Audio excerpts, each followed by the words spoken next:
الثقلين والفريقين من عرب ومن عجم.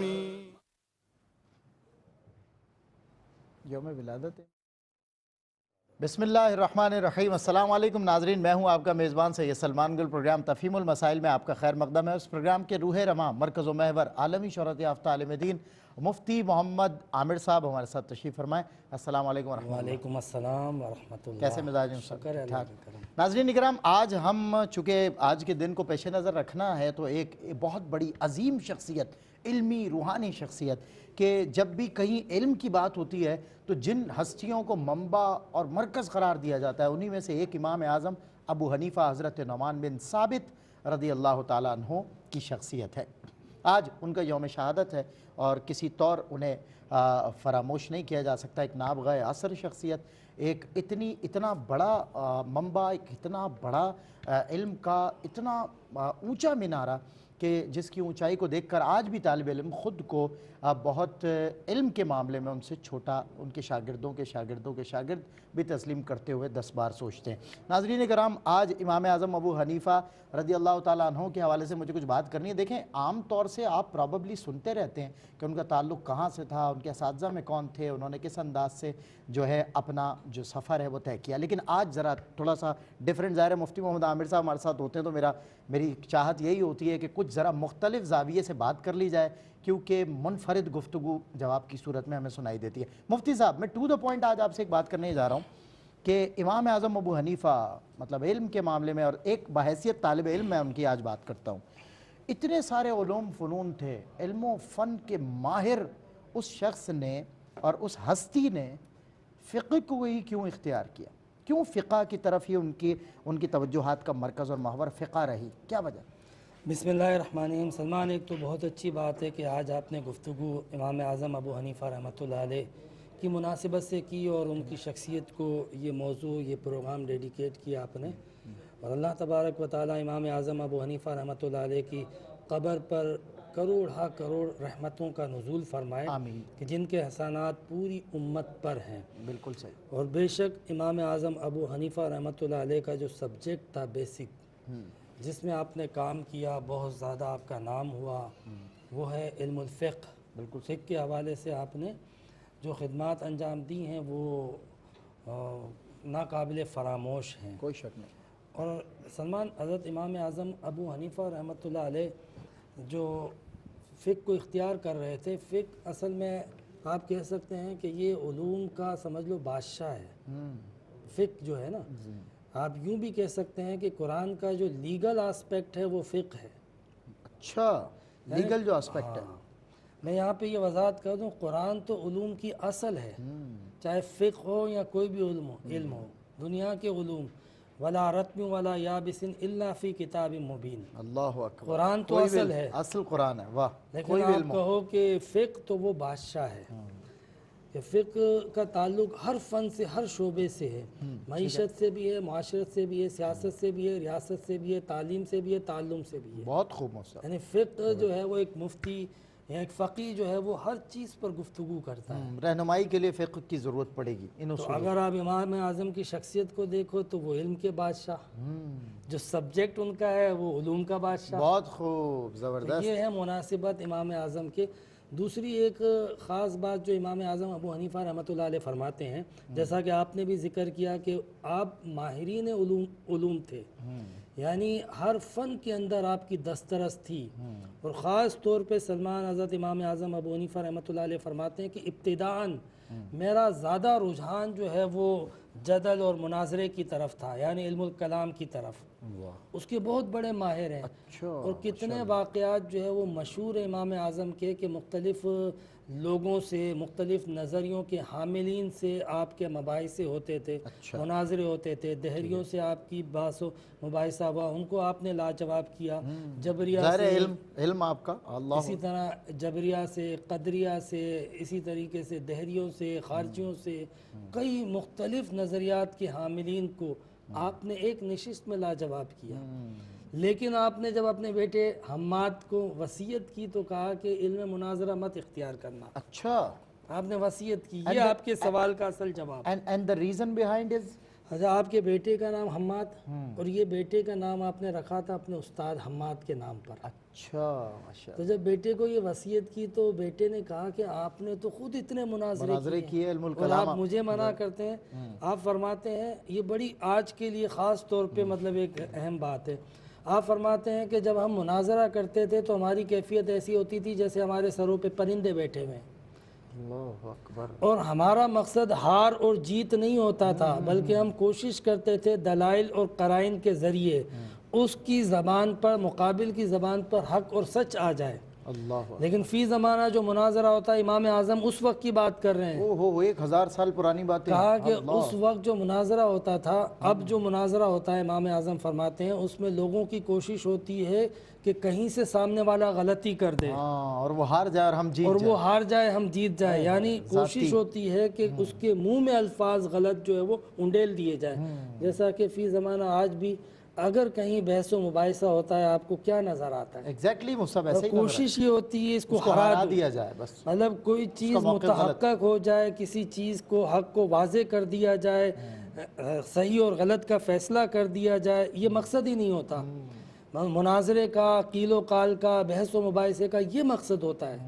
تو اس لیے اس مقصد کے تحت ویسے بھی علم المناظرہ کے اندر ممانعت آئی ہے، اور امام اعظم ابو حنیفہ رحمۃ اللہ علیہ نے خاص طور پہ اپنے بیٹے کو وصیت کی، اور آپ فرماتے ہیں کہ میری طرف جتنے علوم متوجہ ہوئے میں نے سب کو اپنا نصب العین ضرور بنایا، سب پہ مہارت تامہ ضرور حاصل کی، اور سب کے مقاصد، نتائج اور اثرات اور ثمرات کو میں نے دیکھا، لیکن جو اثرات علم الفقہ کے تھے کیونکہ اس کا تعلق پریکٹیکل لائف سے تھا، آپ قرآن کو امپلیمنٹ کیسے کرتے ہیں، قرآن کو اخذ کیسے کرتے ہیں، قرآن پہ عمل کیسے کرتے ہیں، اس کے روٹس کیا ہیں، اس کے حدود اربع کیا ہیں، اس کے 4 کارنرز کیا ہیں، تو وہ علم الفقہ بتاتی ہے۔ اس لیے آپ نے فرمایا میں نے ترجیح دی، پریفر کیا کہ میں جو قرآن کا جو لیگل آسپیکٹ ہے یعنی علم الفقہ اس کو اپناؤں۔ بہت خوب مصعب، بہترین انداز سے وضاحت ہو گئی، اور ڈیفینیٹلی دیکھیں میں آپ کی موجودگی تھی اسی لیے میں نے یہ سوال کیا، ورنہ ظاہر ہے ان کی سوانح حیات پہ پھر ایک مرتبہ بات کی جا سکتی تھی رسمی طور پہ۔ اینی ویز ایک کالر ہے ہمارے ساتھ، انہیں شامل کرتے ہیں۔ جی السلام علیکم۔ وعلیکم السلام۔ جی کیا سوال ہے آپ کا؟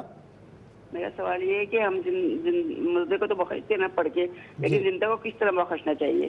اچھا، مردے کو تو آپ لوگ بخشتے ہیں لیکن زندہ کو کس طرح بخشنا چاہیے؟ اچھا، زندہ کو اگر کچھ مطلب ثواب ڈیڈیکیٹ کرنا چاہیں بالکل، تو اس کا کیا طریقہ ہے، یہ پوچھنا چاہ رہی ہیں؟ جی جی ہاں یہ کیا طریقہ ہے اس کا؟ بالکل ٹھیک ہے، بالکل ٹھیک ہے، انشاءاللہ۔ ایک اور کالر ہے ہمارے ساتھ۔ جی السلام علیکم۔ وعلیکم السلام سر، کیا حال ہے؟ خیریت؟ جی اللہ کرم، کیا سوال ہے؟ سر میرا سوال یہ ہے کہ قربانی کا جو بڑا جانور ہے جی اس کے 7 حصے ہوتے ہیں، صحیح ہے، اس کے مطلب کہ 6 حصے قربانی میں کر لیں اور ایک حصہ جو ہے وہ عقیقہ جائز ہو سکتا ہے؟ ٹھیک ہے، ٹھیک ہے، لکھ لیا مصعب نے، آپ کو جواب دیں گے، پروگرام آپ نے دیکھتے رہنا ہے۔ اچھا مصعب، پھر اسی سے گزشتہ سے پیوستہ ایک سوال میری سمجھ میں آتا ہے۔ آج کل دیکھیں اسٹوڈنٹس ہیں وہ جب نکلتے ہیں نا، اب مصعب ان کا علمی سفر کہہ لیں یا علمی تسلسل کی بات کر لیں، تسلسل ہو یا سفر ہو، تو اس کے لیے جب نکلتے ہیں نا تو کوئی نہ کوئی سبجیکٹ یا کوئی نہ کوئی آپ کہہ لیں گے فیلڈ کا انتخاب کرتے ہیں اپنی اسٹوڈنٹ لائف میں، اور بعض اوقات اس انتخاب کے بعد بڑے سکسیزفل ہو جاتے ہیں، بعض اوقات بڑا پچھتاوا بھی ہوتا ہے کہ ظاہر ہم نے جو چوز کیا وہ ظاہر کہیں غلط ہوا، اور اس کے علاوہ فیلڈ چینج بھی ہو جاتی ہے، پڑھنے لکھنے کے بعد لوگ جو ہے قیادتیں بھی سنبھال لیتے ہیں، لیڈرشپ بھی سنبھال لیتے ہیں، کوئی کسی کیٹیگری میں پڑھتا ہے لیکن دوسری کیٹیگری میں اپنا لوہا منوا لیتا ہے۔ میں امام اعظم ابو حنیفہ رضی اللہ تعالیٰ عنہ کے علمی سفر اور علمی تسلسل کے بارے میں اگر آپ سے پوچھوں کہ وہ کیسا تھا اس سینیریو میں، تو آپ کیا فرمائیں گے؟ لیکن ایک کالر آگئے ہمارے ساتھ، ان کو شامل کر لیتا ہوں۔ جی السلام علیکم۔ وعلیکم السلام۔ جی کیا سوال ہے آپ کا؟ جی میرا سوال ہے کیا اور مرے ہوئے بندے کا عمرہ ہو سکتا ہے؟ مرے ہوئے بندے کا، اس کے نام کا عمرہ، ٹھیک ہے جی، اور دوسرا میرا یہ سوال ہے اگر بچہ مطلب الٹے ہاتھ سے کھاتا ہے یا مطلب واش روم وغیرہ میں مطلب الٹے ہاتھ سے سیدھے ہاتھ سے استعمال کرتا ہے تو اس میں کیا ہوگا؟ اچھا، یعنی لیفٹ ہینڈڈ بچوں کے حوالے سے سوال ہے، ٹھیک ہے۔ اچھا ایک کالر اور ہیں، السلام علیکم۔ السلام علیکم۔ جی وعلیکم، کیا سوال ہے؟ بھائی میرا ایک سوال ہے کہ معلمہ جو قرآن پاک بچوں کو حفظ کروا رہی ہوتی ہے، ٹھیک ہے، ٹھیک ہے، ٹھیک ہے، تو مطلب جب یام خاص میں وہ قرآن پاک کو تو ہاتھ میں لگا سکتی ہوں، کہتے ہیں کہ ان دنوں میں قرآن پاک نہیں پڑھنا چاہیے. اچھا تو پھر وہ بچوں کا کیا کرے؟ ٹھیک ہے، بچیاں بھی ہوتی ہیں، بچوں میں بھی یہ مسئلے ہوتے ہیں. آپ کے سوال کا جواب دیں گے انشاءاللہ ہم آپ کو. ٹھیک ہے محترمہ، اور ایک سوال اور ہے. بولے پوچھیے.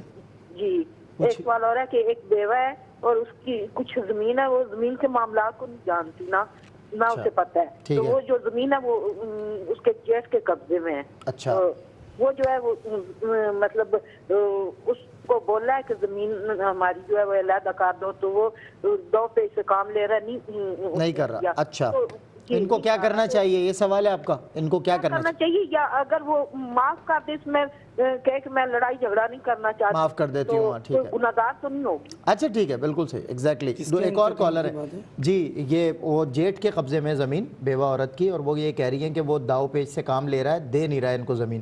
تو وہ اس کو معاف کر دیں، اپنا حصہ تو گناہگار تو نہیں ہوں گی، یا لیں تو کس طرح لیں، کیا کریں؟ جیٹ کو بھی صاحب تھوڑا موٹیویٹ کریں. جی السلام علیکم. السلام علیکم. جی وعلیکم السلام. سلمان بھائی میرے 3 سوالات ہیں. پہلا سوال یہ ہے کہ بہت سارے لوگ ہمارے معاشرے میں حضرت امام اعظم ابو حنیفہ کی تعلیمات کے بارے میں اور ان کے نام تک سے واقفیت نہیں رکھتے. اچھا. لیکن وہ دیکھا دیکھی نا خود کو حنفی کہتے ہیں. اچھا. کیا اس طرح سے وہ حنفی ہو جائیں گے اور ان کی جو احکام ہیں تو امپلیمنٹ کر لیں گے وہ؟ ٹھیک ہے. اور کیا سوال ہے؟ اور دوسرا کوشچن یہ ہے کہ یہ جو حاسد اگر کسی کو بددعا دے تو کیا اس کے برے اثرات پڑتے ہیں جسے وہ حسد کر رہا ہے؟ ٹھیک ہے. اور آخری کوشچن میرا یہ کہ بے خیالی میں اگر کفری کلمہ زبان سے نکل جائے اعلانیہ طور پر تو اس کا کیا حکم ہوگا؟ اس حوالے سے رہنمائی فرمائیے گا. ٹھیک ہے بالکل. وعلیکم السلام ورحمۃ اللہ. ان کا سیکنڈ کوسچن کیا تھا؟ جی سیکنڈ کوسچن، حاسدین جو اپنے حسد میں کسی کو کچھ الٹا سیدھا کہتے ہیں تو کیا اس کا کسی پہ اثر ہوتا ہے؟ وہ جو کہتے ہیں بڑے بڑے ہوس کا لگ جانا کسی کی یا بات کا لگ جانا. ناظرین اکرام، تفہیم المسائل پروگرام میں ایک کالر کو لاسٹ میں شامل کر لیتا ہوں، پھر انشاءاللہ بریک ہے. اس کے بعد مفتی صاحب سے پوچھا گیا سوال، اس کا جواب بھی یقیناً آپ بھی سننا چاہتے ہوں گے. جی السلام علیکم. جی وعلیکم السلام سر. کیا سوال ہے آپ کا بھائی؟ میں آپ کی مالی بات کر رہا ہوں سر، جیکب آباد. جی بھائی صاحب کیا سوال ہے آپ کا؟ میں پوچھنا یہ ہے کہ ماں باپ کے سائڈ، پیروں کے سائڈ پہ جب بچے بیٹھ جاتے ہیں، کبھی اولاد بیٹھ جاتی ہے، بیٹا یا بیٹی، بالکل صحیح، اچھی بات. باپ جو لیٹا ہوا ہے یا ماں اس کی لیٹی، پاؤں والی سائڈ پہ اگر بیٹھ جاتے ہیں تو اس میں کوئی شرم کوئی منع ہے یا کچھ ہے؟ اچھا ٹھیک ہے. والدین کے پیروں کی طرف، قدموں کی طرف بچے اگر بیٹھ جائیں، بچیاں بیٹھ جائیں جب وہ سو رہے ہوں یا لیٹے ہوئے ہوں تو اس کو کوئی شرم قباحت تو نہیں ہے؟ سر تو بہت بڑی سعادت محسوس ہو رہی ہے. اب آپ بتا دیجیے گا اس مسئلے کو. ایک بریک کے بعد ہوتی ہے تفہیم المسائل میں آپ سے ملاقات مفتی محمد عامر صاحب کے ساتھ. امام اعظم ابو حنیفہ رضی اللہ تعالیٰ عنہ ہمارا آج موضوع سخن ہے. مفتی صاحب سے بریک کے بعد جانیں گے علمی سفر امام اعظم کا کیسا تھا. خوش آمدید ناظرین، آپ کا خیر مقدم ہے پروگرام تفہیم المسائل میں. میں ہوں آپ کا میزبان سید سلمان گل. مفتی محمد عامر صاحب ہمارے ساتھ موجود ہیں. امام اعظم ابو حنیفہ رضی اللہ تعالیٰ عنہ موضوع سخن ہے. ظاہر ہے یوم شہادت ہے اور اتنی بڑی ہستی کہ جس کے اس امت پر بڑے احسانات ہیں، تو یقیناً آج ان کا ذکر نہ کیا جائے تو یہ اچھا نہ ہوگا، روا نہ ہوگا. کچھ کالرز ہیں انہیں شامل کرتے ہیں. جی السلام علیکم. السلام علیکم. السلام علیکم. وعلیکم السلام. ہاں جی میں نے پہلے بھی عرض کیا، میں نے کیا ہوا ہے. جی فرمائیے دوبارہ. سوال گزارش یہ ہے، میرا نام محمد اجاز ہے، لاہور سے میں بات کر رہا ہوں. ٹھیک ہے. 75 ایئر اولڈ ہوں. ٹھیک ہے. اور میرا کوئی انکم سورس نہیں ہے. اچھا. نہ میں ہارٹ پیشنٹ ہوں، ہارٹ دل کا آپریشن ہو چکا ہوا ہے. ٹھیک ہے. میں کچھ نہیں کر سکتا. ابھی میرے پاس کچھ اماؤنٹ ہے، ٹھیک ہے، جو میں نے قومی بچت سیونگ اکاؤنٹس میں رکھی ہوئی ہے. قومی بچت میں. ٹھیک ہے. اب وہ کچھ لوگ کہتے ہیں کہ وہ سود ہے، وہ لینا نہ غلط ہے. اچھا. میرا اس پوزیشن میں نہیں کہ میں کسی کو کیپیبل نہیں ہے، ظاہر ہے. صحیح ہے. تو میں کیسے کروں اس کا؟ میرے لیے یہ مسئلہ حل کریں، کس طرح میں اس کو؟ انشاءاللہ ابھی مفتی صاحب انشاءاللہ آپ کے سوال کا جواب دیں گے، اور یقیناً یہ اللہ رب العزت کرم بھی کرے گا اور بہترین انشاءاللہ آپ کو راستہ فراہم کریں گے. جی اور کون ہے ہمارے ساتھ؟ ٹھیک ہے. مفتی صاحب قبلہ، آپ سے میں نے ایک سوال پوچھا ہے علمی سفر کے حوالے سے. امام اعظم کیا فرمائیے؟ بسم اللہ الرحمن الرحیم. ویسے تو دیکھیں سلمان، آپ نے بالکل صحیح بات ذکر کی. امام اعظم ابو حنیفہ کا جو علمی سفر تھا، ایک تو سفر ہوتا ہے زمین کا حصہ قطع کرنا اور دور دراز سے آنا. ظاہر سی بات ہے آپ کا تعلق جو ہے وہ کوفہ سے تھا، اور کوفہ وہ علاقہ تھا کہ جو علم و فن کا مرکز تھا، یہاں سے لوگ جایا نہیں کرتے تھے بلکہ آیا کرتے تھے حصول علم کے لیے۔ واہ بالکل۔ امام اعظم ابو حنیفہ رحمۃ اللہ علیہ فرماتے ہیں کہ میری مجلسیں صبح اور شام بڑے بڑے ائمہ اور علماء اور اہل بیت اطہار اور سادات اکرام کی بارگاہ میں ہوا کرتی تھی۔ اللہ اکبر۔ یعنی آپ فرماتے ہیں میں جب چھوٹا 13 سے 14 سال کا تھا تو حضرت امام مالک رحمۃ اللہ علیہ جو کہ اتنی بڑی ہستی ہیں، آپ فرماتے ہیں محدثین میں نے ان کی خدمت میں حاضری بھی دی اور زانو تلمذ بھی طے کیے۔ پھر اسی طریقے سے آپ فرماتے ہیں کہ مختلف علوم و فنون جب میری طرف متوجہ ہوئے تھے تو میں نے ہر فن کو حاصل کیا، ہر علم کو حاصل کیا، علم صرف سے آغاز کیا اور آگے بڑھتے بڑھتے قرآنی علوم جتنے تھے ان کو حاصل کرنے کے بعد حدیث، پھر حدیث کے بعد میں آگے بڑھتا رہا۔ اور میں ایک بڑی خاص بات آپ کو بتاؤں کہ بعض لوگ کہتے ہیں کہ امام اعظم نے جو علم حاصل کیا آج کے دور میں اس سے زیادہ علوم ہیں۔ مثلا آج اسٹوڈنٹ جو ہے وہ اصول فقہ بھی پڑھتا ہے، آج اسٹوڈنٹ جو ہے وہ اصول حدیث بھی پڑھتا ہے، اصول تفسیر بھی پڑھتا ہے۔ امام اعظم کے زمانے میں یہ سب نہ تھی تو امام اعظم نے تو پڑھی نہیں، یہ بات درست ہے، بلکہ امام اعظم نے تو ان فن کو وضع کیا ہے۔ تو ہم تو جس علم کو پڑھ رہے ہیں امام اعظم اس فن کے موجد ہیں باقاعدہ۔ اللہ اکبر۔ یعنی امام اعظم نے جس انداز سے پڑھا اور علمی سفر اپنا جو ہے وہ جاری کیا، اس میں ایک خاص بات دیکھو، امام اعظم کا کام سب کے سامنے ہے۔ بالکل صحیح۔ ان کے جو فتاوی جاتے ہیں اور جو ان کی علمی تحقیقات ہے، یہ آخری بات سلمان، ان کی علمی تحقیقات کے اثرات جو ہے وہ صرف ایک خطے تک نہیں تھے، کوفہ اور بصرہ تک محدود نہیں تھے، یا سرزمین عرب اور حجاز تک محدود نہیں تھے، بلکہ آپ دیکھو کہ جہاں جہاں عالم اسلام ہے ان کی فقہ پر عمل کیا جا رہا ہے۔ اللہ اتنا جس کا ویژن وسیع ہو، آپ سمجھتے ہیں وہ کتابوں تک، عبارتوں تک محدود ہوگا اس کا علم؟ نہیں، سوال امام اعظم فرماتے ہیں میں کتابیں بھی دیکھتا تھا اور مشاہدہ بھی کرتا تھا۔ واہ۔ دنیا میں لوگ جیتے کیسے ہیں، دنیا میں لوگ لین دین کیسے کرتے ہیں، دنیا میں لوگوں کے حالات کیسے ہیں، مسلمانوں کے معاملات کیسے ہیں، قرآن پر عمل کیسے کرتے ہیں، واقعتاً اگر کوئی اس انداز سے دیکھے، ورنہ میں نہیں سمجھتا کہ صرف دارالفتہ میں بیٹھ کر ایک آدمی فقط فتویٰ دیتے دیتے اس سطح پہ پہنچ جائے، جب تک کہ اس کی علمی سطح، اس کی علمی صلاحیت اس سطح کی نہ ہو جو امام اعظم کی بصیرت تھی، اور ویژن اتنا براڈ نہ ہو، نظر اتنی بالغ نہ ہو جتنی امام اعظم کی تھی، تو یہ ممکن نہیں ہے کہ اس کی تعلیمات اتنے سال بعد، یعنی 1200 سال سے زیادہ عرصہ ہو گیا، ان کی تعلیمات اور ان کے فتاوی جات کے اثرات اب تک قائم و دائم ہیں۔ بالکل، اور اس میں کسی قسم کی امینڈمنٹ کا تصور نہیں ہے۔ دوسری بات یہ کہ صرف یہ نہیں کہ علم الفقہ کی بات کی جائے، بلکہ دیگر علوم فنون میں بھی آپ نہ صرف ماہر بلکہ خداداد، تجدیدی اور تخلیقی صلاحیتوں کے مالک تھے۔ یہ ان کی ویژن سے اور ان کے ان اثرات سے عیاں ہے یہ بات۔ کچھ کالرز ہیں، انہیں شامل کرتے ہیں۔ جی السلام علیکم۔ السلام علیکم بھائی، میں اظہر بول رہا ہوں چناری آزاد کشمیر سے۔ جی کیا سوال ہے آپ کا؟ سر میرا سوال یہ ہے کہ ہم بزرگان دین کے پاس خود بھی جاتے ہیں اور بہت سارے لوگ جاتے ہیں جو اللہ کے نیک بندے ہیں، اولیاء کرام ہیں، تو اس میں تھوڑی سی پرابلم ہے کہ کیا نظریہ لے کر جانا چاہیے کسی اللہ کے نیک بندے کے پاس، اور ان سے جا کر کیا مطلب مانگنا چاہیے، دعا کروانی چاہیے یا کیا سسٹم ہونا چاہیے؟ اور دوسرے نمبر پہ ہے کہ اگر خالی روزے پہ ہی جاتے ہیں ہم، تو بہت سارے لوگ جا کے سجدے کرتے ہیں، یہ چومتے ہیں، یہ سارا سسٹم کیا اسلام میں یہ سارا کچھ جائے؟ ٹھیک ہے میرے بھائی، بالکل آپ کے سوال کا جواب دیں گے۔ بس جب بھی فون کیا کریں ٹیلی ویژن پروگرام میں اپنے ٹی وی کا والیوم بند کر لیا کریں، ٹی وی بعد میں دیکھ لیا کریں، سوال کرتے وقت ذرا بات کر لیا کریں تاکہ ہمارا ٹائم مینیج ہو جائے۔ بہت سارے کالرز ہوتے ہیں۔ جی ایک اور کالر ہے ہمارے ساتھ۔ السلام علیکم۔ ہیلو، ٹھیک ہے مفتی صاحب قبلہ، میں چاہتا ہوں سوالات کے جوابات کی طرف بھی آئیں، لیکن مفتی صاحب ٹو دا پوائنٹ پلیز۔ آج آپ نے اتنی خوبصورت گفتگو کی ہے اور مجھے مور دین مائی ایکسپیکٹیشن ایک چیزیں سامنے آئیں، ظاہر ہے اثرات امام اعظم ابو حنیفہ اور آپ کے کام کے۔ کیا پیغام ہے آج کے نوجوانوں کو؟ اور سب سے پہلے جو اسلامی تعلیمات کے معاملات، جو اسلامک اسٹڈیز کے جو اسٹوڈنٹس ہیں آج، جو مطلب علم الفقہ میں تخصص کرتے ہیں، آپ تو ماشاءاللہ ایک زمانے تک پڑھاتے بھی رہے، آپ کے بھی بہت تیرے شاگرد ہیں، ان سب کو کیا پیغام جاتا ہے؟ امام اعظم میرے سامنے اور کیا انڈر امام اعظم میسج جاتا ہے؟ ایک کالر کو لے لوں، آپ پیغام دے دیں۔ السلام علیکم۔ السلام علیکم۔ وعلیکم السلام۔ جی میں صوفیہ بات کر رہی ہوں کراچی سے۔ ٹھیک، سوال کیا آپ کا؟ جی میرا سوال یہ ہے کہ میں اللہ کے واسطے اگر کوئی چیز دینا چاہتی ہوں، پیسہ وغیرہ یا کچھ بھی، تو میں یہ پوچھنا چاہ رہی تھی، میرا سوال یہ تھا کہ میں اپنے امی ابو کو یا بہن بھائیوں کو کسی کو دے سکتی ہوں؟ اللہ کے نام پر پیسہ دینا چاہتی ہیں، زکوٰۃ یا صدقہ تو نہیں ہے؟ کس طرح مطلب؟ نہیں زکوٰۃ کا نہیں ہے، ویسے اللہ کے واسطے اگر میں کوئی چیز دینا چاہوں، اللہ کے واسطے دینا چاہیں، ٹھیک ہے ٹھیک ہے، بالکل ٹھیک ہے، بالکل ٹھیک ہے۔ جی مفتی صاحب کیا پیغام ہے آج کے یوتھ کو اور آج کے اسٹوڈنٹس کو؟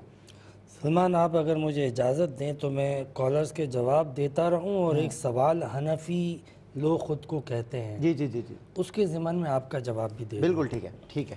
یہ پوچھا بہن نے کہ زندہ کو کیسے بخشنا چاہیے، مردہ کو تو ہم بخشتے ہیں، ٹھیک ہے۔ بخشنے سے مراد یہ ہے کہ کوئی چیز پڑھ کے ان کو ایصال ثواب کرنا، اور یہ جو ایصال ثواب ہوتا ہے یا دعائے مغفرت ہوتا ہے یہ صرف مردے کے لیے نہیں ہوتا ہے۔ جس طرح مردہ کے لیے ہم کچھ پڑھ کے ایصال ثواب کرتے ہیں یا دعائے مغفرت یا بخشش کرتے ہیں، بالکل اسی طرح زندوں کے لیے بھی کرنی چاہیے۔ یہی نبی کریم علیہ السلام کی سنت ہے کہ حضور علیہ السلام کسی عمل کو کرنے کے بعد جو دعا مانگتے تھے وہ ہدایت کی، نیک توفیق کی اور اپنے گناہوں کے معافی کی یا جنت میں داخلے کی، جو ہمیں تعلیم فرمائی ہے حضور علیہ السلام جو طریقہ ہے۔ تو لہٰذا سب سے پہلے تو ہم کوئی نیک عمل کریں تو اپنے لیے مغفرت کی دعا کریں، اوروں کے لیے مغفرت کی دعا کریں، یعنی مغفرت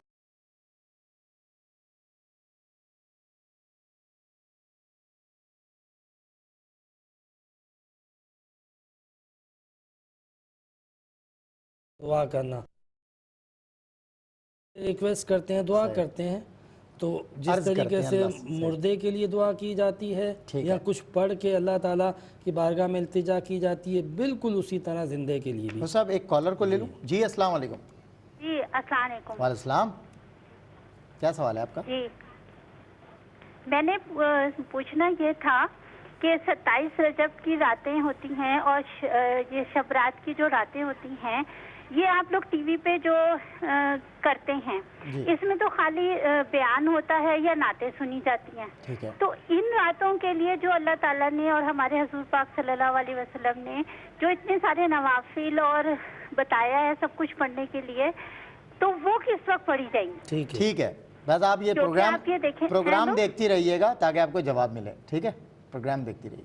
جی مفتی صاحب یہ پوچھا کہ ہم قربانی کے بڑے جانور میں مثلا گائے ہے تو 7 حصے ہوتے ہیں، 6 حصے قربانی میں ڈال دیں، ایک حصہ عقیقے کے نام پہ ڈالنا چاہے تو ڈال سکتے ہیں، بالکل ڈال سکتے ہیں، ٹھیک ہے، کر سکتے ہیں۔ ٹھیک ہے۔ یہ سوال پوچھا کہ کسی کا انتقال ہو جائے کیا اس کے لیے عمرہ کر سکتے ہیں یعنی اس کو ثواب ملے؟ بالکل، کسی کا انتقال ہو جائے تو اس کو ثواب پہنچانے کے لیے کوئی بھی نیک عمل کر سکتے ہیں، مثلا عمرہ کر سکتے ہیں، اس کے لیے حج کر کے اس کو ایصال ثواب کر سکتے ہیں، قرآن پڑھ کر اس کو ایصال ثواب کر سکتے ہیں، نوافل پڑھ کر اس کو ایصال ثواب کر سکتے ہیں، خیرات صدقات کے ذریعے اس کو ایصال ثواب کر سکتے ہیں۔ صحیح، ٹھیک ہے نا؟ یہ پوچھا کہ ایک بچہ ہے جس کے بارے میں انہوں نے پوچھا، وہ لیفٹ ہینڈڈ ہے، یعنی بائی برتھ جو ہے اس کی جو عادت ہے الٹے ہاتھ کی ہے، ٹھیک ہے؟ تو اس میں کوئی مطلب شرعی قباحت تو نہیں ہے، اس میں کوئی شرعی قباحت نہیں ہوتی ہے۔ کوشش کرنی چاہیے کہ رائٹ ہینڈ بھی ورک کرے، کیونکہ رائٹ ہینڈ ورکنگ کے اندر جو ہے نا وہ جلدی ایکٹیو ہو جاتا ہے بنسبت لیفٹ ہینڈ کے، ٹھیک ہے؟ تو اگر آلریڈی جو ہے وہ لیفٹ ہینڈ ایکٹیو ہے تو رائٹ کو بھی ایکٹیو کر دو، تو یہ تو زیادہ مطلب اچھی بات، مطلب طریقہ بھی پھر سنت طریقے پر انسان عمل پیرا رہے، ٹھیک ہے؟ اور فرمائیے۔ یہ سوال پوچھا کہ معلمہ ہے ایام خاص میں قرآن پاک کو کس طرح چھوئے یا پڑھائے؟ تو دیکھیں وہ چھو نہیں سکتی ہے ایام خاص کے اندر، ٹھیک ہے؟ اگر وہ معلمہ ہے تو وہ بے شک چھٹی نہ کرے، لیکن قرآن پاک کو بغیر چھوئے، حافظہ ہے تو وہ سن سکتی ہیں، اور غلطی آئے تو ان کو مطلب پوائنٹ آؤٹ کر سکتی ہیں کہ یہ لفظ غلط پڑھا تھا، تو زبانی لفظ ادا کرنے میں کوئی حرج نہیں، چھونا منع ہے، تلاوت منع ہے، باقاعدہ پڑھنا منع ہے، یعنی لفظ اگر ریپیٹ کر دیں بالکل صحیح، بالکل صحیح، ٹھیک ہے؟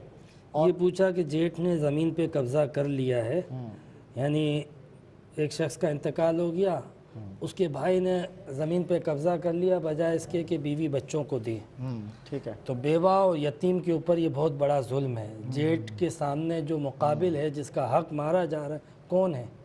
بیوہ اور یتیم، مطلب کتنا بڑا ظلم ہے۔ اندازہ نہیں ہے کہ قرآن واضح طور پہ کہتا ہے کہ ایسے لوگ اپنے پیٹ میں آگ بھرتے ہیں جو یتیموں اور بیواؤں کا مال ہڑپتے ہیں. بالکل صحیح، بالکل صحیح، ایگزیکٹلی. مصعب ایک کالر ہے اور بریک پہ میں نے جانا ہے. مجھے تو وہ آیت بھی یاد آتی ہے وَآتُوا الْيَتَامَىٰ أَمْوَالَهُمْ يَتَبَدَّلُ الْخَبِيثَ بِالطَّيِّبِ والی بات، اور اتنا واضح طور پہ اللہ تعالیٰ نے فرمایا. بہرحال مفتی صاحب کا انشاءاللہ جواب مزید سنیں گے. ایک کالر کو شامل کرتے ہیں اور پھر وقفہ ہے. جی السلام علیکم. السلام علیکم. ہلو جی السلام علیکم.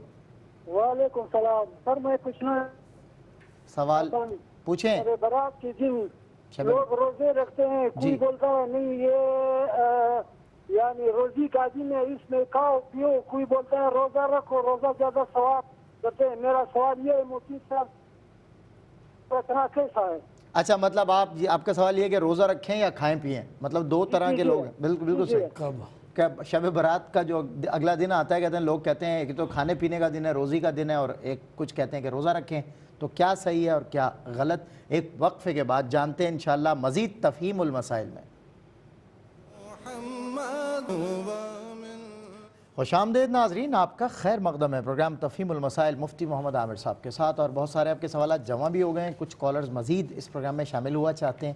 انشاءاللہ کچھ سوالات ہم لوگ رائٹ ڈاؤن کرنے کے بعد مزید مفتی صاحب سے جانیں گے. جی السلام علیکم. السلام علیکم. وعلیکم السلام. کیا سوال ہے آپ کا؟ جی سر میرا یہ کوشچن ہے کہ جو حتیم ہے خانہ کعبہ کا حصہ ہے، حتیم جی، اس کے اندر جانے کی وہ سمجھا جاتا ہے کہ قرآن پاک کا حصہ ہے، خانہ کعبہ کا حصہ ہے، خانہ کعبہ اندر جانے کی بہت فضیلت ہے. ٹھیک ہے. لیکن دوسری سائڈ پہ کہا جاتا ہے کہ اس میں بہت سارے صحابہ کرام کے قبور ہیں. ٹھیک ہے. اچھا حتیم کعبہ میں دوسری طرف یہ بھی کہا جاتا ہے کہ بہت سارے، یہ تو صحابہ کرام کہہ رہی ہیں ویسے انبیاء کی قبور ہیں، انبیاء کی، ٹھیک ہے نا، انبیاء کی اس میں قبور ہیں، اور یہ بھی کہا جاتا ہے خانہ کعبہ کا حصہ، اس میں جانا فضیلت بھی ہے. جی تو سوال کیا ہے کہ ان دونوں میں سے صحیح بات کیا ہے کہ جانا چاہیے یا نہیں؟ ٹھیک ہے میری بہن، آپ کا سوال لکھ لیا، انشاءاللہ پروگرام دیکھیں آپ کو جواب دیں گے. ایک اور کالر ہے. السلام علیکم. جی السلام علیکم. کے پروگرام میں جو بردہ شریف گایا ہے. السلام علیکم. ہیلو، آپ کو میری آواز آ رہی ہے؟ ہیلو السلام علیکم. ٹھیک ہے ٹھیک ہے، انشاءاللہ مزید سوالات لے لیں گے. کچھ مفتی صاحب ٹائم کا ذرا شارٹیج بھی، اور سوالات کافی لگے ہوئے ہیں آپ کے پاس. وہ جو جیٹ نے قبضہ کر لیا تھا، تو یہ بہن نے اپنی طرف سے جو ایک سوچ تھی وہ بتا دی کہ وہ تو دے نہیں رہے، میں کیا کروں، معاف کر دوں؟ تو آپ آخرت کے حوالے سے تو معاف کر دیں، تاکہ دنیاوی طور پہ قانونی طور پہ جب بھی وہ دینا چاہیں، آپ لینا چاہیں تو آپ لے سکیں. لیکن یہ کہ اخروی سطح پہ آپ کہہ سکتی ہیں کہ یا اللہ ان کو معاف کر دینا اس عمل پہ، ٹھیک ہے نا. تو اس سے ان کو فائدہ ہوگا. لیکن یہ حوصلہ افزائی نہیں ہے ان لوگوں کی جن لوگوں نے یہ کام کیا ہے یا جو اس طریقے سے ظلم کرتے ہیں. نہ ایسی رقم، ایسا مال کسی کو جو ہے وہ کبھی راس آتا ہے. صحیح فرما رہے ہیں. اللہ تعالیٰ کی طرف سے واضح طور پہ وعید ہے، مذمت ہے، اور سخت پکڑ کا اعلان ہے. بالکل ایسے ڈرنا چاہیے اس کام سے. صحیح صحیح. یہ ہم سے ایک سوال کیا کہ کلمہ کفر غلطی سے نکل جائے تو کیا حکم ہے؟ ہاں دیکھیں، کلمہ کفر غلطی سے ہوش و حواس میں نکلا ہے تو پھر بہرحال اس کا گناہ تو نہیں ہے، لیکن بہرحال یہ ضرور ہے کہ توبہ لازم ہے، تجدید ایمان لازم ہے. ٹھیک ہے، کیونکہ کفریہ کلمہ نکلا نا. ہاں، اور نہ جانتے ہوئے نادانی میں، تو اس لیے پکڑ نہیں ہوگی. یہ امید ہے اللہ تعالیٰ سے کہ ارادہ نہیں تھا، لیکن چونکہ الفاظ ہی پر ڈیپینڈ کرتا ہے ایمان، لہٰذا اگر زبان سے ایسے الفاظ نکل جائے تو توبہ کرنی چاہیے اور تجدید ایمان کرنی چاہیے. تجدید ایمان ویسے بھی بندے کو احتیاطاً کرتے رہنا چاہیے. یعنی پتہ نہیں دن بھر میں ہم سے کوئی ایسی بات نکل گئی ہو، یا اللہ معاف کر دے. صحیح. کلمہ پڑھ لینا چاہیے، پڑھتے رہنا چاہیے، جتنی بار ہو سکے کلمہ پڑھنا چاہیے. صحیح. جتنی بار ہو سکے کلمہ پڑھنے کو تجدید ایمان کہتے ہیں. واہ. یہ ذکر اللہ بھی ہے، تجدید ایمان بھی ہے. مطلب وہی ان ٹرم آف قرار باللسان و تصدیق بالقلب. ٹھیک ہے جی مفتی. حاسد اگر کوئی بات کہہ دے تو اس کے کہنے کی کیا حیثیت ہے؟ مطلب وہ اگر کوئی برا جملہ بدعا کے کر دے، حاسد جو ہے وہ، ظاہر سی بات ہے اگر کوئی شخص بطور حسد کے کہہ رہا ہے تو ایسے لوگوں کے بارے میں قرآن و سنت کے اندر حاسدین کی مذمت آئی ہے، حاسدین کے حسد پر وعید آئی ہے، اور باقاعدہ دنیاوی اور اخروی سزاؤں کا تذکرہ ملتا ہے. لہٰذا میں نہیں سمجھتا کہ ایسے لوگ اگر کچھ جملہ کہہ دیں تو اس کی اس کے کچھ اثرات مرتب ہوں گے کسی اور پر. صحیح. ایک سوال ہم سے یہ پوچھا کہ والدین کے قدموں میں اگر بچے بیٹھ جائیں، ٹھیک ہے نا، تو بچے بیٹھ جائیں یا پوتے یا نواسے یا نواسیاں بیٹھ جائیں تو اس میں کوئی حرج نہیں ہوتا، جنت وہیں ہے، بے شک جنت کی چوکھٹ بھی وہیں ہے اور جنت کا دروازہ بھی وہیں ہے، بالکل صحیح، ایک جنت، ایک کے قدموں کے تلے جنت ہے اور ایک کے قدموں تلے جنت کا دروازہ ہے، صحیح، دونوں کا حدیث میں ذکر آیا ہے۔ تو ایک اس طریقے سے بیٹھنا مطلب کوئی حرج نہیں ہے، اور دوسرا یہ کہ والدین کے ماتحت رہنا، یہ سمبل ہے، جنت کب ملے گی جب والدین کے ماتحت رہو گے، خدمت گزار رہو گے، ادب کرو گے، تو اس لیے قدموں کی طرف بیٹھنے میں کوئی حرج نہیں ہے۔ پتہ نہیں کس سینس میں بھائی نے پوچھا، یہ پاسبل ہے کہ ہمارے یہاں پہ بہت ساری چیزیں اڑا دی جاتی ہیں، صحیح، بڑے وہم اور توہمات اور عجیب و غریب جو ہے وہ روایات سنا دی جاتی ہیں، صحیح، تو اس لیے اگر اس طرح کی کوئی بات ذہن میں ہے تو وہ اپنے ذہن سے نکال دیں، اس میں کوئی حرج نہیں ہوتا ہے۔ ٹھیک ہے۔ ایک سوال ہم سے یہ بھی پوچھا کہ ہارٹ پیشنٹ ہے بھائی، سلمان، بڑا عجیب مسئلہ ہے، وہ کہہ رہے ہیں میں ایک ادارے میں پیسے جمع کراتا ہوں، میں کسی ادارے کا ذکر نہیں کرتا، صحیح، اگر وہ ادارہ ایسا ہے کہ جس میں فکس پروفٹ ملتا ہے تو ظاہر سی بات ہے کہ پھر تو سود ہے، ظاہر ہے، تو میں کیا کروں؟ وہ کہہ رہے ہیں کہ میں نہ خود کما سکتا ہوں، نہ کوئی کمانے والا ہے، تنہا ہوں، ہارٹ پیشنٹ ہوں، میرے پاس کوئی ذریعہ نہیں ہے۔ تو ویسے دیکھیں ایک چیز کا حرام ہونا اپنی جگہ پر ہے، ٹھیک ہے، حرام ہونا بالکل صحیح، اپنی جگہ مسلم، قانون بنتا ہے اوورآل اجتماعیت کو دیکھتے ہوئے، ٹھیک ہے، استثناء کسی کے لیے یہ الگ چیز ہوتی ہے۔ اچھا، آپ دیکھیں قرآن پاک میں فَمَنِ اضْطُرَّ غَيْرَ بَاغٍ وَلَا عَادٍ فَلَا إِثْمَ عَلَيْهِ، تو اگر کوئی اگر مضطرب ہے، یہ استثناء کس کے لیے؟ کس کے لیے؟ ایگزیکٹلی ایسا ٹھیک ہے نا، تو میں ایسے لوگوں کے لیے یہ نہیں کہتا ہوں حلال ہے یہ کام، ہاں، لیکن جب تک کوئی معقول مناسب سبب نہ بن جائے، پیدا نہ ہو جائے۔ اصل میں ہوتا یہ ہے کہ آج کل ٹرسٹ کس پر کرے؟ مفسد دیکھیں، میں سوری لٹرلی ہارٹ پیشنٹ ہیں، بزرگ آدمی ہیں، کسی کو پیسے دیں گے وہ کھا جائے گا، ویسے ہی اٹیک آ جائے گا، نعوذ باللہ، جو ایسا ہوا ہے، ایسا ہوا بھی ہے۔ جب تک تسلی بخش، اطمینان بخش کوئی معقول ذریعہ نہ مل جائے، تو میں تو نہیں مشورہ دوں گا کہ وہ موت کے منہ میں، یعنی خود اپنے آپ کو وَلَا تُلْقُوا بِأَيْدِيكُمْ إِلَى التَّهْلُكَةِ، کیا بات، اپنے آپ کو ہلاکت کی طرف مت ڈالو۔ زبردست صاحب، یہ بات ہے، اب قرآن سے ہی کلام ہو رہا ہے تو وہ حرام کا حرام رہے گا، اگر غلط طریقہ ہے وہ حرام ہے، وہ حرام ہے، صحیح بات، لیکن رہا کہ ان کی کیفیت کے پیش نظر کیا مطلب ان کو کرنا چاہیے، کوئی راستہ تو کوشش کرنی چاہیے، دعا کرنی چاہیے، اور اللہ پہ توکل بھی ہونا چاہیے، بھروسہ بھی ہونا چاہیے، اور اگر مل جائے کوئی معقول سبب تو وہ جائز اور معقول سبب کو فوراً اختیار کرے بلا تاخیر۔ میرا بھی ایک سوال ہے، سوری، کہ وہ کسی ادارے کا نام لیے بغیر کچھ ادارے آج کل جو ہے اسلامک پالیسیز کے اوپر یہ کہتے ہیں کہ ہم فکس پروفٹ نہیں دیتے، اور وہ اپنے ریفرنسز اور فتاوے دکھاتے ہیں لوگوں کو تسلی کے لیے، کیا کہا جائے گا ان لوگوں کے بارے میں؟ دیکھیں وہ رسپانسیبل ہے، اگر فتاوے دکھاتے ہیں تو وہ علماء، وہ ادارے، جی، اب دیکھا جائے گا کہ کیا ان پہ ٹرسٹ کیا جا سکتا ہے، اور واقعتاً آپ کہہ رہے ہیں ایسا ہے تو پھر کر لیں۔ ٹھیک ہے مصعب، ٹھیک ہے، آگے یہ سوال پوچھا کہ اللہ کے نیک بندے کے پاس جانے کا کیا مقصد ہونا چاہیے، کبھی کبھی کوئی ایسا سوال پوچھتا ہے سلمان۔ شکر ہے مصعب، میرا تو پرسنل ایک انٹرسٹ والا کویسچن ہے، آپ سمجھے نا، تو لوگ جاتے ہیں اپنا کیا کہتے ہیں کسی سویٹ والے کے پاس تو سبزی تو نہیں لیتے ہیں، صحیح بات ہے، گوشت والے کے پاس کوئی جو ہے وہ اپنا کیا کہتے ہیں راشن تو نہیں لیتے ہیں، بالکل صحیح، جس کے پاس جاتے ہیں اور جو ہوتا ہے وہی لینا چاہیے۔ اللہ والوں کے پاس کیا ہے؟ اللہ والوں کے پاس اللہ کی محبت ہے، اللہ کی معرفت ہے، اللہ کی سنگت اور معیت ہے، تو ان کے پاس جانے کا اصل مقصد ہی یہ ہوتا ہے کہ جس طریقے سے انہوں نے زندگی بسر کی اللہ تعالیٰ کی اطاعت و فرما برداری میں، شریعت کے تقاضوں میں، شریعت کے اصولوں میں، اللہ کی محبت میں، اللہ کی معرفت میں یہ مل جائے، یہ مقصد ہوتا ہے۔ یہ نہیں کہا کہ ان لوگوں کے پاس جاؤ، ان سے جا کے بولو کہ وہ میری پڑوس میں گاڑی ہے تو یا بابا مجھے بھی گاڑی چاہیے، وہ مجھے یہ دلا دو، مجھے اچھی عمارت، اچھا بنگلہ مل جائے، یہ مل جائے۔ مطلب مجھے حیرت ہوتی ہے کہ یہ لوگ تو خود ان چیزوں سے دنیا سے کنارہ کش رہے، جی، مطلب ان لوگوں کے دلوں میں جو معرفت الہی تھی، دنیا کی محبت تھی نہیں، جن چیزوں سے یہ خود دور رہے ہیں۔ مجھے حیرت ہے کہ آج ان سے محبت کرنے والے ان سے انہی چیزوں کا تقاضا کرتے ہیں، اور جو ان کے پاس ہے وہ کوئی لینے ہی نہیں آتا۔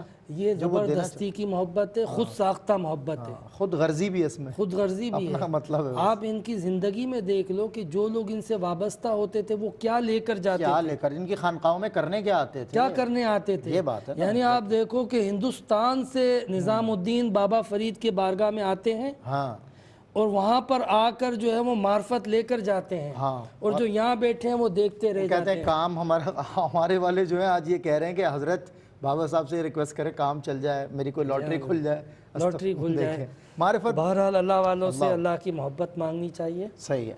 اور باقی اللہ تبارک و تعالی ہر ایک کے رزق کو جس طرح جو ہے وہ سب عطا کرتا ہے، بھروسہ ہونا چاہیے. ٹھیک ہے. ایک سوال ہم سے یہ بھی پوچھا کہ 27 رجب کو کیو ٹی وی پر یا دیگر چینلز پہ جہاں پر مطلب ٹرانسمیشن ہوتی ہے اس میں آپ نعت خوانی بھی دکھاتے ہو، تلاوت بھی دکھاتے ہو، بیان وغیرہ دکھاتے ہو، لیکن نوافل وغیرہ کب پڑھیں؟ تو ہم کب کہتے ہیں کہ آپ ہر وقت ٹی وی پر بیٹھ جائیں. صحیح بات ہے. ایک بات. دوسری بات یہ کہ اگر یہ نہ دکھائے نا تو آپ کو ایک طرف چینلز پر مطلب انٹرٹینمنٹ بھی نظر آئے گا، اسپورٹ بھی نظر آئے گا، نیوز بھی نظر آئے گی، ڈرامے بھی نظر آئیں گے. تو یہ تو بہت اچھی بات ہے کہ مسلمان کنٹری کے اندر چینل بھی جو ہے وہ چیزیں دکھائے جو اسلامک ہیں.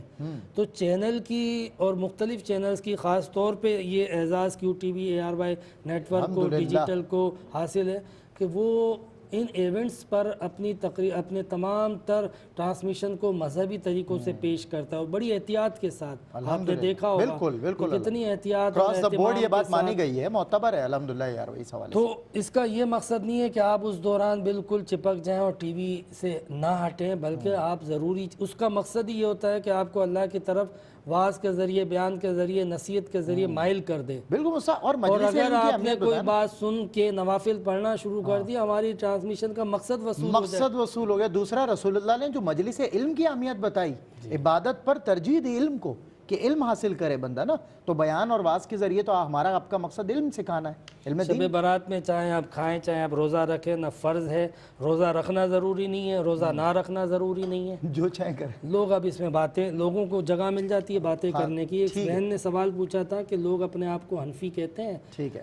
اچھا، ان کو امام اعظم کا نام بھی نہیں پتا، تو کیا اس طرح کو حنفی ہو جاتا ہے؟ بالکل ہو جاتا ہے. تقلید. کیونکہ حنفی ہونا جو ہے وہ ایک قرآن و حدیث کو خاص انداز سے اپنانے کا نام ہے. بالکل صحیح. امام اعظم کا نام یاد ہونا بے شک ضروری نہیں ہے. کلمہ اللہ اور اس کے رسول کا ہی پڑھتے ہیں ہم حنفی.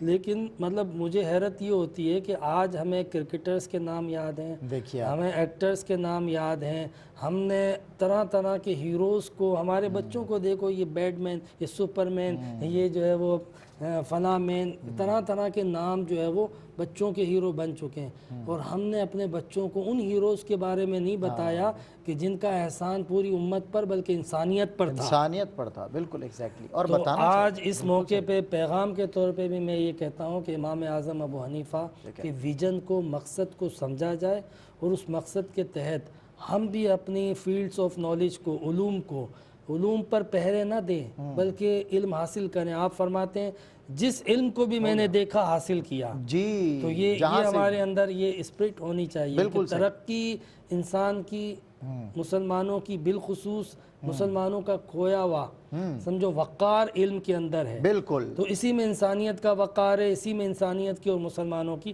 ترقی ہے. So kind of you Musab, thank you so much. بہت خوبصورت گفتگو اور اچھے پیغام کے ساتھ آج اختتام ہو رہا ہے. مجھے ایک چھوٹی سی بات میں شامل کرتے ہوئے جا رہا ہوں، وقت ہمارا بس ختم ہو گیا ہے، کہ وہ جب غالب، جو اردو شاعری کا بہت بڑا نام ہے، جب اسے اچھا شعر کسی راہ پہ چلتے ہوئے فقیر سے سننے کو ملا تو اس نے ایک جملہ ادا کیا. اور جب کسی نے کہا کہ تو فقیر ہے، اگر کوئی شعر پڑھ رہا ہے تو آپ کو اتنا زیادہ اس کی طرف مائل ہونا، انہوں نے یہ کہا مرزا غالب نے کہ ہم تو اچھے شعر کے عاشق ہیں، جس سے بھی ملے، جہاں سے بھی ملے. وہی بات جو مفتی صاحب کا درس اور پیغام ہے کہ علم حاصل کریں جس سے بھی ملے، جہاں سے بھی ملے. ایک انشاءاللہ اگلی نشست میں آپ سے مزید اچھے موضوع کے ساتھ آغاز کریں گے، آپ کے مسائل کا حل پیش کریں گے. تب تک کے لیے اجازت دیجیے. السلام علیکم ورحمۃ اللہ وبرکاتہ. محمد سید الکونین والثقلین والفرقین